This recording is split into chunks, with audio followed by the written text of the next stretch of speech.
తిరుపతి జిల్లా చంద్రగిరి ఎస్వి సినిమాక్స్లో మాజీ మంత్రి గల్లా అరుణకుమారి కుటుంబ సభ్యులతో సందడి చేసింది.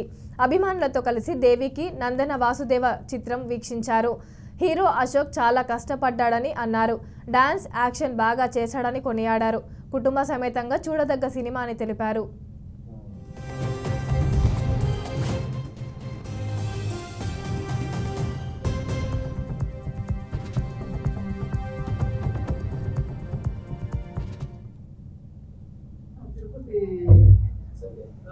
కృష్ణ తేజ థియేటర్కి ఆ సినిమాలో ఉండగానే చాలా చోట్ల నుంచి ఫోన్ చేశారు సూపర్ హిట్ అని.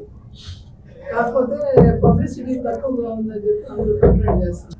ఫైటింగ్ ఉంది, డాన్సింగ్ ఉంది, అన్నీ ఉన్నాయి. ప్లస్ సనాతన ధర్మం అనుసరించింది దగ్గర నుంచి కూడా వృద్ధుల వరకు చూడదగిన సినిమా కాబట్టి అందరూ ఈ సినిమాను చూసి ఆదరించాలని, అశోక్ ఆశీర్వదించాలని అందరూ. మేనమామతో కూడా కలిసి నటించే అవకాశం ఉంది. మేనమామతో కలిసి నటించే అవకాశం ఉంది అశోక్ గారు. మహేష్ గారితో కలిసి నటించేది కాదు, వాడు ఇండివిజువల్ హీరోగానే చేస్తాడు. ఇదివరకే మేనమామతో కలిసి నటించాడు చిన్నప్పుడు. తాతయ్య కృష్ణ గారితో కలిసి నటించాడు.